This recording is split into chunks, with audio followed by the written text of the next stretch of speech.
Hey guys, I'm Krista, and this is my big sister Stacey. And this is Sister Social Call.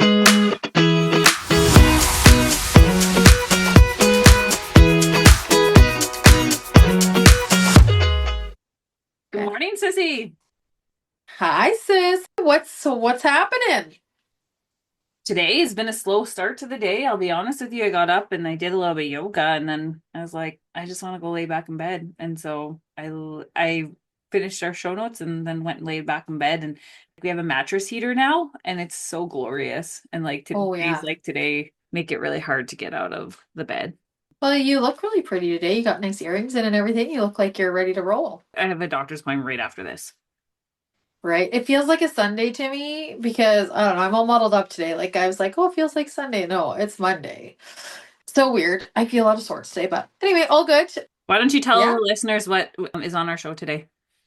Okay, guys, I've been doing lots of talking about myself, so I think that today is time for Stacey to talk about a little bit about her mountain life, like how her and Shawn kind of ended up out there, what they like to do. They live in this super cute, quaint little town called Invermere, so it's just inside BC, not far in from the Alberta border. It's a super cool little town, so they live there. So she's going to talk a little bit about that, and then well, we're both in our 40s, and I just have been diagnosed with being I guess diagnosed, but like I'm starting perimenopause. I'm in it. Like I just had the blood work done and I'm in it. And so Stacey's going to talk a bit about primary ovarian insufficiency or failure because it's something that's really near and dear to her heart because she had quite a battle with it. I'm praying I don't.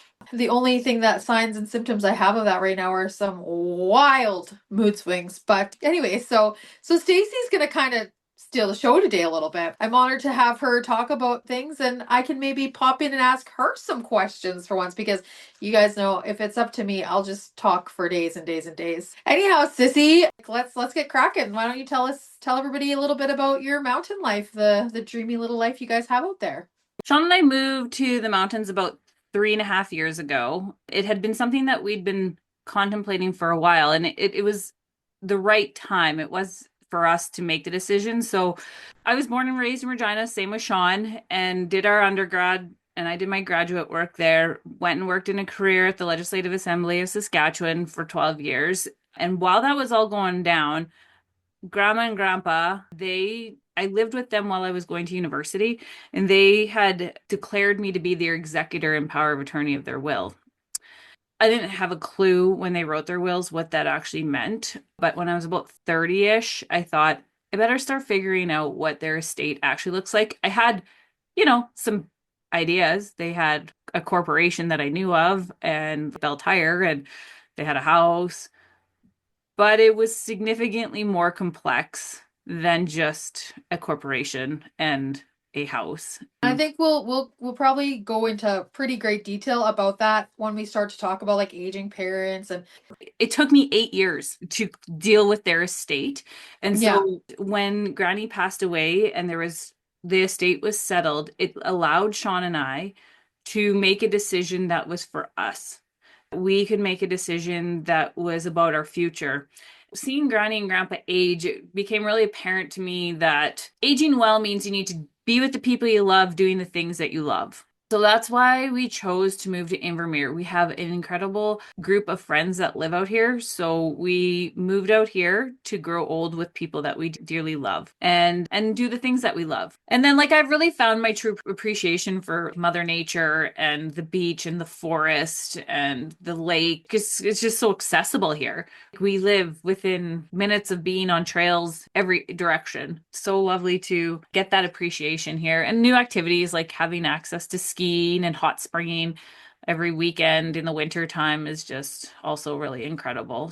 I would say you are way more active. You're so much more conscious of your surroundings and you really utilize that, I guess. Or it's just like you really capitalize on what's at your fingertips there, I find. More so than what you did in Regina. I definitely like to utilize what's at my fingertips, and it means we have to have a lot of a lot of sporting equipment, but it's good. We like it a lot. And it's a tourist town, so we have many amenities that we wouldn't have normally had if we were just a small town in the middle of nowhere that wasn't attracting tourists. We are super close to Calgary, which is it's about 3 hours away, where we have a lake here that is swimmable. It's not glacier fed. It's part of the Columbia River system. And then we have the skiing, which is, draws tourists from all over the world. So we have a lot here that we wouldn't normally have if we didn't have that type of population to support a booming little resort town. And we have like three grocery stores.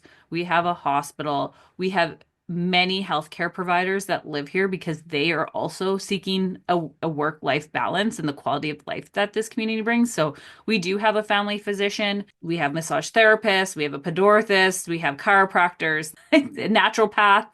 So we're very fortunate that we have all the healthcare providers here in the community.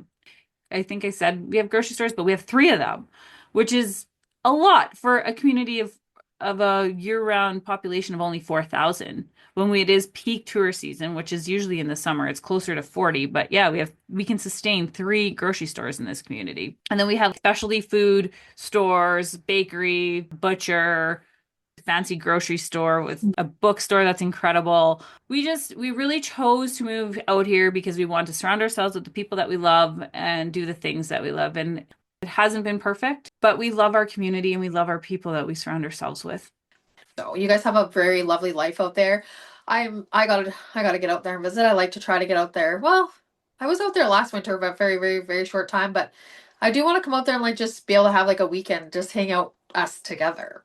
And hopefully we can record the podcast in person then. Oh yeah, that would be really cool if we could do that. And then video ourselves doing it. Maybe have like we could post it somewhere or clips of it anyways. That'd be really cool. So, do you have anything else you want to tell us about your mountain life, sis? No, I think that that's good for now. I guess right now we have to bring up another one of our non-sponsor sponsors. I just pump up my friend Laura Lee, and she's a phenomenal photographer. She's not does photography for people, though we lucked out. Our family lucked out at one point in time and got her to do our family photos, but she's an artist. She's a creative and she's an artist, and she has this amazing blog actually, and then she's on social media as well under Laura Lee Hoffert. And we can link it too. So you guys can go check her out as well as, and so she has this beautiful blog. She sends out this quiet note, and it's just a little quiet note, and it's just this beautiful little email you get that has just, she has this little postcard on there, and she pumps up some businesses, and she has a little, really light, kind, beautiful quote in there, and just some beautiful words and everything's very positive and gorgeous, just like she is. Oh my gosh, she's such a magical human being. So yeah, I just wanted to give a shout out to her because actually she was so kind and she gave us a little shout out on her quiet note just today, this morning. So you guys can go to her website. It's lauraleehoffert.com. You can sign up for that as well. Laura Lee Hoffert, go find her. You won't be disappointed. She will inspire you and light up your day. So beautiful. And yes, thanks to Laura Lee for giving us a little shout out in her quiet note. That was so kind of her. That's our first Yeah. little shout out from somebody else. It's so kind. It's so awesome. I will never forget Yes. it. Yeah, that is awesome. Very nice. This is going to bring us to our topic number 2, which is a good topic, as I said before, because I'm starting perimenopause and Stacey's in menopause, and even my friend yesterday sent me this funny message, and it was how in life our like one friend would be having a crisis in their life and the other friend wouldn't, but then that the other friend would have a crisis and the other one wouldn't. So you guys would always be able to balance each other out and help each other when you weren't in a crisis in your life. But now we're all in our like 40s, early 40s, and we're all having a crisis at the same time. So everybody is going through it. So it's kind of funny, but it is our reality in our life right now. Like I think it's a topic that, is probably going to come up a little bit. My sister's really passionate about it because she had quite the journey herself. So why don't you take it away, sis, and tell us about this journey of yours? And I'll be 44 in a couple weeks. In my 30s, it was a wild decade in the first half of it, let me tell you. But in my early 30s, I started to have hot flashes. And I went to my family physician, who is also a female doctor, and I told her I was having hot flashes. And it wasn't that she dismissed that it could be primary ovarian insufficiency or in failure. She just thought maybe it's seasonal, and I didn't disagree. It could have been. I was young. It wasn't frequent, but I started to have hot flashes in my early 30s. when I was 34, there was just like a series of life events in 6 months that was just would put anybody under. There was deaths, there was infidelity, not in my marriage, but there was infidelity in the family. It was a lot to behold in a very short period of time. And so my body just started to fail on every level. I couldn't even turn my head. I couldn't lift my arm above my head. And it was just so stressful. Like it was very easy for me to chalk up, probably as perimenopausal symptoms, to stress because it was just such a time in my life. It was so hard. I remember laying on my office floor just to help pain subside in like my shoulder and my neck. Like it just was so painful. I didn't know what was going on at all. Like I said, I just thought it was stress. I had an IUD, so I did not have a period for many, many years. Me not having a period was a great side effect of it. Some people do still have their period every now and then with a Mirena, like what I just did not. I'm the opposite. I like to have my cycle every month, so I'll feel really weird when I don't, but I'm the opposite of you. Yeah. So when I saw my doctor, she did refer me to a hormone specialist, but it was like a couple year wait. By the time that the specialist had contacted me, I was no longer having symptoms in that period of time. And so I said, you know what? I'm okay. That's okay. I probably don't need to. And in hindsight, that was bad. I made a bad decision for myself. I should have gone to that appointment. Just maybe I would have had a little bit more information, even though I wasn't having symptoms in that moment or in that period of months, but I would have had more information. So at 37, the hot flashes came back worse than ever. I was the picture of a person who was layers on, layers off, sweating so hot in bed, waking up in the middle of the night. So the hot flashes came back. And the thing that I think that frustrated me the most in this moment and probably put me to the doctor was actually painful sex with my husband. Oh, That was like it. I was like, I'm not having this. And so I went back to my family doctor. I said, I canceled the appointment. I'm so sorry. I know that was a bad decision, but like I really am having a lot more symptoms now. And she sent me for blood work and then referred me to an obstetrician gynecologist. And it was the obstetrician gynecologist that diagnosed me with premature ovarian failure. I am now more engaged in this conversation because of my advocacy work that I'm going to be doing, that I do know now that the language that's more commonly used is primary ovarian insufficiency. So or POI. So I was one of the statistics of the 1 in 100 that goes through menopause before they're 40. I wasn't disappointed with that diagnosis. The only thing that was kind of weird, and I only thought about it for like a few minutes, was I really can never have children.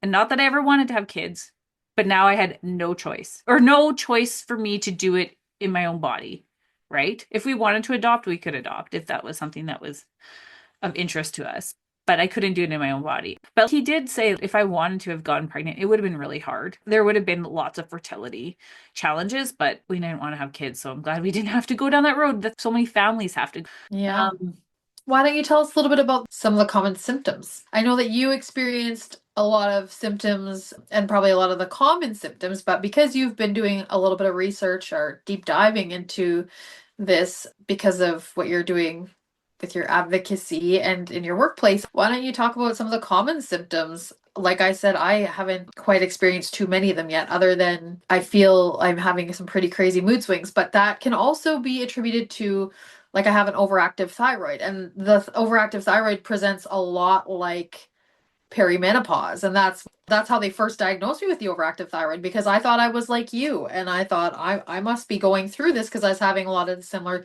symptoms. But now that I'm on medication for the overactive thyroid, I don't have them anymore, but I just have these mood swings. So why don't you talk a little bit about common symptoms that you experience and that people do experience? and I've talked about a couple of them. Obviously, the hot flashes, which is like the stereotype of women going through menopause. Totally. It's like Yeah. at the salon, because I use these robes, I'll be in the middle of doing somebody's hair and they're just like getting it off. They gotta get it off. They can't get it off fast enough. It's like crack the window, you know? It's like, okay. It's a real thing, yep. The sleep disruptions, I didn't really realize. how impactful they would be, but like waking up 2 and 3 times in a night, and it's not better. I still wake up in the middle of the night at least once, even though I'm on hormone therapy, and I'll talk about that maybe in a little bit. So yeah, sleep disruptions galore, which then you're leading to fatigue and brain fog. And brain fog was for me was the most frustrating part of going through menopause, perimenopause, and postmenopause, because it really impacted my confidence in the workplace. I start to forget things that like I should have remembered, right? And concepts that were really, at times complex that I would have not had a problem wrapping my head around previously, just would not stick in my brain and I would not understand them. And for folks that are in my family, they know that I'm a smart woman. And so this was devastating to me to start to see weakness in my capacity to understand things and concepts. So there was like significant cognitive changes, I would say, when I was in my career at the Ledge. What else? Vaginal dryness. Yeah, that was the one that was like threw me over the edge. I was like, I am not having this. This is Actually, I think that I am experiencing that a little bit. But again, I'm like, is it a side effect of the medication I'm on? Or is it my perimenopause? yeah. Well, once I started hormone therapy, that took care of itself. Okay, well, I have a physical book tomorrow to get to the down dirtiness with this, so I'm gonna have to have a little conversation. Mhm. And some people experience decreased libido. I would say that I've never, unlike my sister, I am not a horny person, period, and never have been. Um, Unlike unlike your sister. yeah, unlike I thought you Krissy. said I am like, and I was like, No, oh no no. no. This will be probably a much longer conversation about how we are different in this department. But It'll be a funny one. We'll have to have that one. Yeah, we'll have that one soon. Light and airy, I funny. really have nothing to report other than I'm just not a horny person. But and that's just the story of my life. And then I think the joint pains and stiffness, that is the story of my life. This is why I practice yoga almost every single day. Why I'm doing CrossFit is because of this pain. And there's just some health issues that are going on, and I'll know more later today about some of the pains that I've been experiencing. So I would say that yes, I do not have a period. I haven't had for a really long time. So I am like I am postmenopausal, but like these symptoms have not like gone away. I still suffer from a lot of these. And I'm on hormone therapy. That was a decision made very quickly by my family physician that I supported, because there are some significant health risks associated with somebody going through menopause so early in their life. I'm not a doctor, and this is not a doctor advice whatsoever. It's just that this was my lot in my life and the choices that we made. So I am on hormone therapy. So some of the symptoms that I had that were pretty severe, like the hot flashes, I within 2 weeks, 3 weeks, they were gone, and the sleeping disruptions subsided. Like I said, I still do wake up every night, but not like it was when I was right in the throes of it.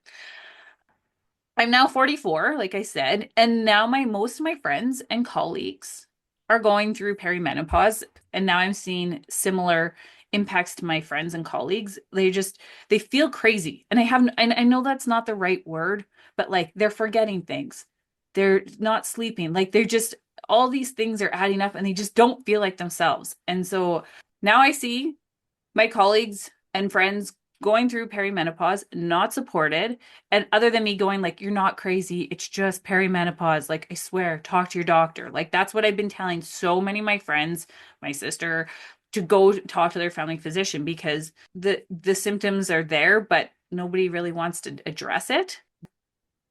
I think too that it's our generation is really the generation that's really starting to have these open conversations about it. Up until this point, there was like a negative connotation to menopause. Well, there doesn't need to be. And so people didn't talk about it so openly. Well, even, and shame on Mark for saying this. I told him, I'm sorry, apologizing right now, but I am starting perimenopause, and I trust that I'm going to have some symptoms and these, I feel I do have these mood swings. And he says, mental pause. And I was like, don't call it that because that's why people don't talk about these things. And I want to be able to talk to you about them because then you will understand where I'm at and what I'm going through. And I want to be supported by you. So we quickly had to change that around because I mean, that is what people do say. And it's really not fair. I mean, like, my girlfriend and I were talking, it's like essentially, when you're 12 years old when you start getting your cycle and you don't know what's happening and your body's crazy and all these things are happening and you're wild and spicy and all these things. Well, imagine redoing that but backwards in your 40s when you know a lot more about life and you're a lot more experienced and then all of a sudden you're depleting, your hormones are depleting and your body's changing again and all this is happening. Like, it isn't fun, and it's pretty awesome that we can have these open conversations with the people around us and make it normal and make it the conversation normal. So I think that's what's really cool about our generation is that we are so open about this stuff. And so we're in a nice time because, like, I mean, mom talked a little bit about it. Like, our mom, we always just said, we would tell her, like, you were nuts, lady. Like, you were crazy. And she would say, I didn't even feel like I was in my own body. Well, but like she didn't have people to talk to at that time. They just didn't talk about it. So of course she felt like that. And at least when we're feeling it, we can call our friend or our sister and be like, "Hey, you know what? I'm feeling this right now." And it's like everybody else is too. So we're all going through it and we can talk about it, which is awesome. This is cruel evolutionary change to put teenagers and menopausal women going through those significant hormone changes. Like, this is an evolutionary joke. Like, Yeah, no kidding. It totally is just like, wow, like who is the devil behind this? I know that as this is the only time in history that we weren't really communal living. Now we live in just nuclear families typically, right? Like, Yeah. that's how we've moved and don't live necessarily intergenerationally anymore. I mean, that's typical for our where we live is not to. With that being said, I understand that there's families that do live like that. But having teenagers and people going through menopause at the same time is just such a cruel joke. Like, raging Truly. hormones. Anyways, back Truly. to work and my advocacy work. Like I said, my confidence was crushed when I was working. But now, and I see my colleagues going through this, and that's why I'm becoming an advocate for women experiencing the stages of menopause in the workplace. The Menopause Foundation of Canada released a report in 2023, and I was shocked by the staggering impact that untreated menopause symptoms on the Canadian economy. So I just want to read a quote from the website that says, the economic impact analysis outlined in the report shows that menopause costs employers 237 million annually in lost productivity and costs women a staggering 3.3 billion in lost income due to a reduction in hours and or pay, leaving the workforce altogether. Deloitte Canada provided the economic impact analysis for the report, estimating that approximately 540,000 lost days of work can be attributed to menopause symptom management. The most staggering statistic to me out of this from the report from the Menopause Foundation Canada is that actually 10% of women will leave the workplace because of unmanaged menopause symptoms. 10%. Like, 1 in 10. This is too much. Women are already disadvantaged in so many ways in the workplace. We make less money than men. We leave the workplace to have children and to raise them. And now women are leaving because of unmanaged symptoms. Like, as somebody who wants to make change in this world, this is where I'm feeling strongly like my heart, my passion is coming into play. I just cannot see this happening to women any longer. Like, there has to be workplace accommodations that will reflect this stage in women's lives. I think that you're onto something really great, sister. It's not something I would have really thought too much about. And I mean, maybe because you've gone through this and yeah, anyways, you're in a really awesome position in your life and where you work that really is really celebrating this and honoring this for you as well. Yeah, I think the what struck folks when I presented this topic was that I was young. Yeah. I'm kind of in both, like, I can speak to young women that are not at in perimenopause, but I can also relate to my colleagues that are older who have gone through perimenopause and are postmenopausal. And so I think that might be why I can bring forward this topic in my workplace and have impact. Hey sis, I have talked too much. It's your turn to talk. Why don't you tell us about your peaks, pits, and plans, P3s this week? Our triple P's. Okay, well, my pit, I hit the ditch. Not once, but twice. It was Saturday. I was driving out to the ranch. There had been quite a bit of wind or whatever. So, anyways, I everything was going really great. And then I get to this one spot that gets drifted in pretty bad. And Mark is the greater operator, I'll have you guys know. On top of all the things that he also does with the farm and the ranch. Anyways, so I get to this drift and I was like, it's probably like 50 feet long. Like it's humongous. But I thought, oh, if I stay to the right of it, like maybe I could get through because it was like a big drift, but then it's like finger drifts off of it. So I was like, maybe I could get through. Well, sure enough, I get too close to the shoulder and the snow, like I just shoot, get sucked into the frickin' ditch. And of course, it's like right full of snow and I'm trying to get myself out. And the more I tried to get myself out, the more buried I got. I call Mark because I knew he was in the grader. I'm like, where are you? He's like, I told you I was working. I'm like, yeah, well, I'm stuck by the Jasmine grid. SOS. So, anyways, stuck number one. Number two, I'm on my way to work on Monday too, because I do hair and foam lake one day a month and I'm on my way there. Same thing kind of happens in the driveway. I'm going to plug my phone in, kind of take a little bit too wide a turn. Same thing. Hit the ditch. There's just so much snow. I end up really stuck. So I call Mark. I'm like, come back. I'm stuck again. He's like, what? So I felt so bad that I had to, because he was on his way to work as well. And so I felt so bad. I'm like, you know what? I'm just gonna get the tractor out and I'm just gonna try to do this myself. Like I saw Mark do it the other day. Surely I can do this myself. And he pulled me out with a grader. So I go get the tractor and I hook myself up. And now keep in mind, I don't even have a hitch. So I'm not even really sure. I just find a thing under my car that looks the most solid that doesn't look like super important. And I hook myself up with a chain and the New Holland tractor. And I'm so pumped. I pull myself out. But the car is on a bit of a decline and it rolled backwards into the bale fork on the front of the tractor. Oh, it took out my freaking tail light. So I'll call the SGI and put in an insurance claim because, well, I now have screwed my like back bumper up and the light, and there's a few things that I can go like my my poor car, my gas cap doesn't close because the mechanism inside cracked last winter on a cold day. $500 they told me to fix it. I roll around with a gas the door doesn't close. It's just like pick your battles here. Every time I go in, it's always something. So that was my pit that I hit the ditch 2 times, but I still made it to work on time. So I was proud of myself for that. And then my peak, okay, there's two peaks. My one is You Make Sense Women's Group. Whoa, I had a really, really, really intense experience happen for me at my women's group. But again, I'm not going to share about that until we're going to do an episode on it at some point when I'm done it. So I got 2 more weeks to go.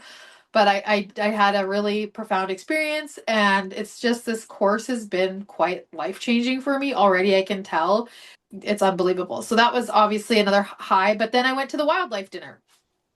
And well, actually, a few. I went to the wildlife dinner, and that was the first time I ever went to a wildlife dinner before. And so it's put on by the Saskatchewan Wildlife Federation.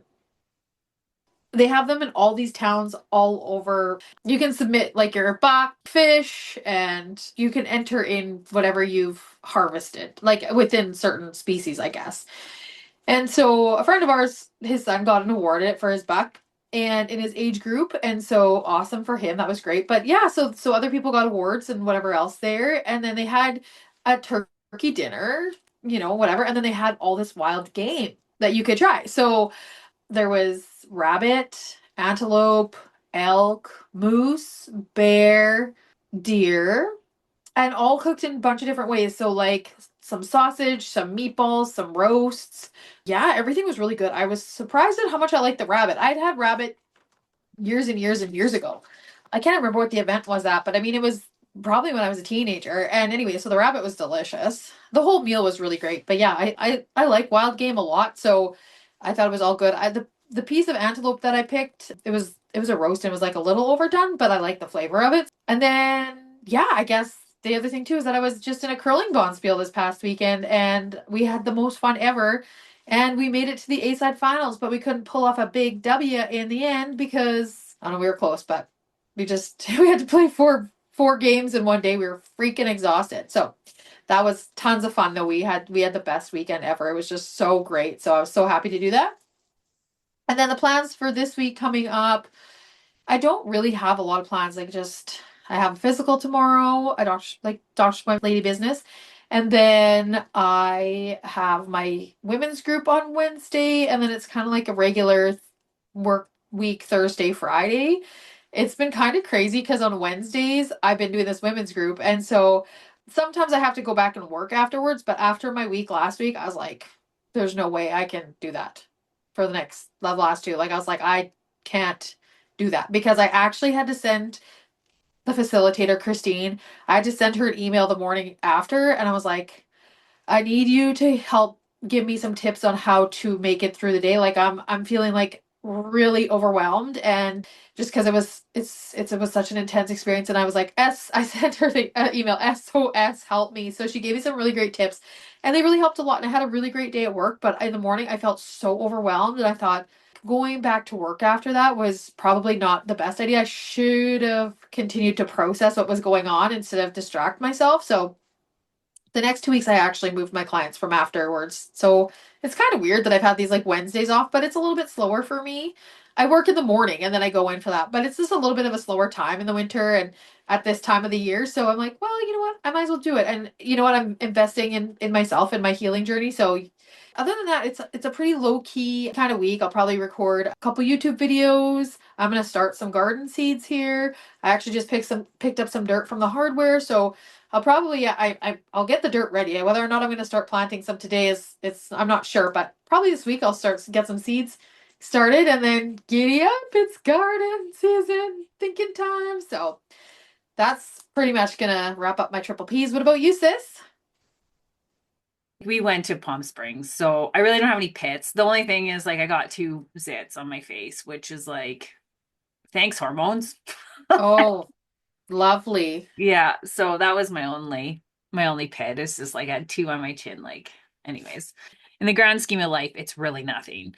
Yeah, Peaks, well, we had a great time in Palm Springs. I'll share some pictures on Instagram of our little vacation. But some of the peaks that stood out for us is that we did like quite a few hikes. I think I hiked four different trails while I was there.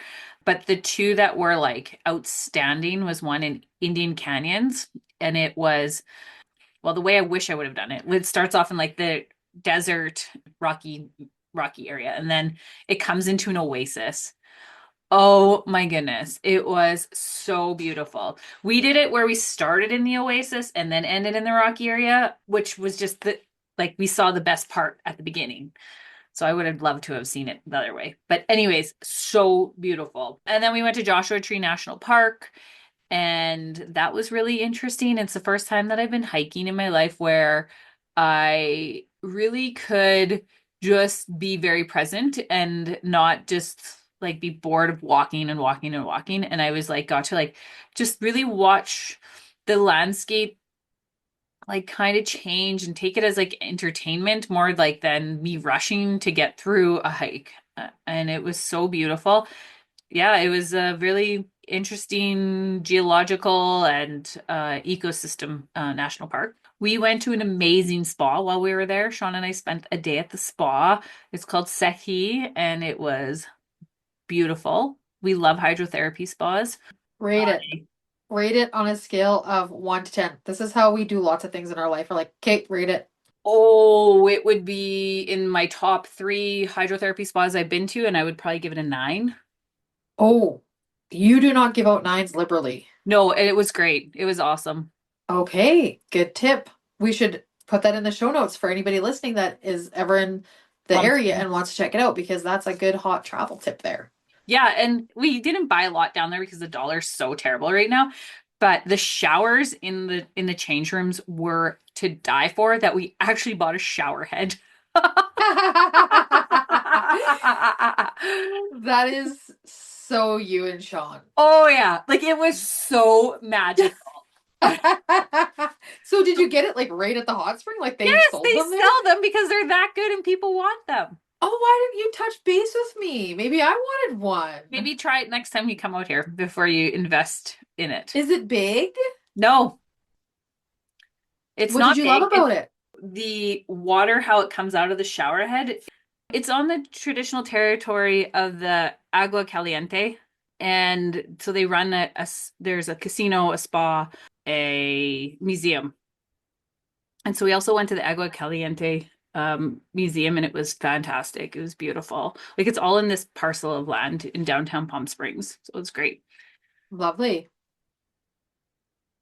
And then, oh, we went and had some great food, which is awesome. We love to eat out. But like something that was hilarious and joyful was going to a seafood boil. Shawn and I haven't gone to one for a really long time. Last time we went was in Vegas when the boys danced down there. And they had a robot server. And it Oh. cracked me up so hard because it's like this is the future, people, of like service industry is robots. And this robot, she would keep, I shouldn't say she had a female voice. So it had a female voice and it would keep getting stuck around the chairs and it would say, I'm on a mission. Please let me pass. I'm on a mission. Please let me pass in a very British accent. Oh my goodness. It was hilarious. And so it brought me joy. I was wondering when you sent us that video, like she kept bumping into the people's chairs, it looked like. And of course, I mean, maybe there was volume on it. I was just watching the video and I was like, wonder what's happening there because people were like scooching their chairs in, like scooching their chairs in for for it to try to get by. And so I thought, oh, that's interesting. Like, I'm not sure if it's as efficient as you would think it would be, but That's whatever, right. works. So it did get increasingly annoying throughout our dinner because people were moved in as much as they could, but however they programmed her, she was like she it must have like a radius around it to and Oh, even though it wasn't touching chairs, it would still like in its personal space bubble. I don't know. Like yeah. anyhow, it was joyful for the first couple of minutes and it made me laugh. And then towards the end of it, it's just like, okay, this is a little much because you That's just too couldn't get much. past. Yeah, Yeah. no doubt. Another highlight, we went up the aerial tramway for dinner up the gondola, and that was nice to see Palm Springs from up above and the Coachella Valley. So that was cool. Uh, but it snowed. It was very cold in Palm Springs for the first half of our visit. They had a wet winter weather storm blow through that area, and it had snowed quite a bit at the top of the mountain that we were Tell at. them what you were wearing. Oh my goodness, you guys, I was that tourist. I was in a I was in a sundress and my Birkenstock sandals. Like ridiculous. And the people were like, "Do you know it's snowing up there?" I'm like, "I didn't." But that's okay. They're like, "Well, it's like 30 degrees up there. That's Fahrenheit. So just below freezing." I'm like, "Well, I'm from Canada. I live in the mountains. This should be okay." And it was. We weren't going up there to hike because you can go up there to hike and snowshoe and toboggan and lots of things, but like I don't need a winter experience. I live in winter. So the whole plan was to actually just go up there and have dinner. So we did that. And that was good. I was surprised that that was your attire. I was like saying to mom, funny, Stacey lives in the mountains. You would think that she would know not to wear that going up high. Well, we were at the spa all day. We didn't pack a change of clothes Right. to go Okay, up I the see. So you mountain. just went from there one place to the other. Yeah, Oh yeah, then it makes sense because I'm like, that's so interesting. Like she's really a smart traveler. Like she would be prepared for this. But then that makes more sense that you were like just going from one place to the next. Palm Springs was a great time. Shawn's aunt, uncle, mom, and dad came for the last few days. So that was nice to have a few days with them and, we went to Joshua Tree and did that other hike with them. And yeah, it was a nice visit. Awesome. Right on, sis. Um, Plans? Plans for the week, you know, it's going to be a quiet work week. Like work will be busy, but I don't have any plans in at nighttime, which is good because Shawn and I got a very coveted invite to go to Rocky Mountain House to see my great aunt for Super Bowl. Our Oh, great yes. Yes, our great auntie Jean is a huge Chiefs fan, has been a Chiefs fan for a long time, And she invited Shawn and I to come up there for Super Bowl if the Chiefs made it in, and they did. So we are doing a really quick run up to Rocky to go see her. So it's about a 5.5 hour drive. So we'll do that Saturday after Shawn's done work. So we'll be late that we get to Rocky. Yeah, and then we'll watch Super Bowl Sunday, and then next Monday, we will go to Calgary and do all the adulting that we have to do. So Costco, we might need a special part for our shower head. Pick that up. We are in the market for a new bathroom vanity. So we might try and see if we can find one of those while we're in Calgary, but I don't know. We've been looking online quite a bit. So yeah, it'll be a big day in Calgary again. So yeah, that's just what's going on in my life. Perfect. Well, I think it's time for our next non-sponsor sponsor message from you, sis. Yeah. Today I'm gonna pump up my dear friend Amy. She owns a well-known restaurant in Regina called Tangerine, and Schoolhouse Culinary Arts. She is one of my lady heroes. Now that I live in Invermere, I can only take her online cooking classes unless I'm in Regina, but I love all of the offerings that they have. We met about 17 years ago when she catered our wedding, but it was about when I took her 10-week intensive course that Ames and I became really good friends. And so she's amazing in so many ways. Like she's so talented in her business acumen, in her cooking, obviously.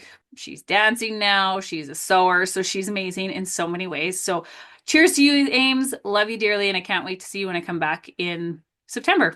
And as Stacey mentioned, Amy does a lot of online cooking classes. So even if you are not in Regina area, you can follow the schoolhouse on social media and look at their website, and you can sign up for these online classes yourself at home, and you just have to have the ingredients, and then you just tune in whatever time you need to, and you can do that, like cook with her and do these classes, which is an amazing way to learn so much and to support another business as well, virtually. It's fabulous. Stacey and I have done some of the cooking classes together that way. Me being here and Stacey being out there, and yeah, it's been great. She does a really great job. We've done them in person and everything. She's got a fantastic little thing going on there, and the chefs and stuff that she has in there cooking, they're great. It's all great there. Cheers to you, Amy. All right. Well, I think this is going to conclude our fifth episode. Again, we know that our friends and parents, and oh, I was thinking, dad told me I got caught up on the podcast. Well, dad's going to topple over when he hears about our vaginal dryness. But anyway, sorry about that, dad and mom. And whatever, you'll get used to it.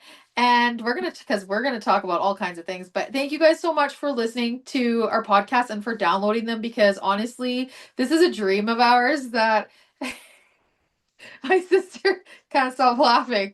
This is a dream of ours, and we're really excited about it. We honestly thought to ourselves, if we could do a few of them and see where we are at, and then kind of reassess. And honestly, we're gonna have a little meeting after this today. But you know what? We both are really enjoying it and having a good time with it. So I think we're gonna plow forward and keep on keeping on. And I think we're gonna get hooked up on the Apple Podcasts and all that other good stuff here soon. So it'll be easier to find our podcast. But as we say all the time, you can find us on all the social media platforms. Sister Social Calls on Instagram. You can find me, Krista, on Instagram, TikTok, Facebook, YouTube with Outgrowing for the Farm, or Blooms and Brushstrokes for my painting. I'm on all the things. I love all that. And you can find Stacey on LinkedIn. Yeah, I don't know. That was pretty good time, sis. What do you think? Yeah, that was great. Love you. Love you too. Talk to you soon. Bye bye. Bye.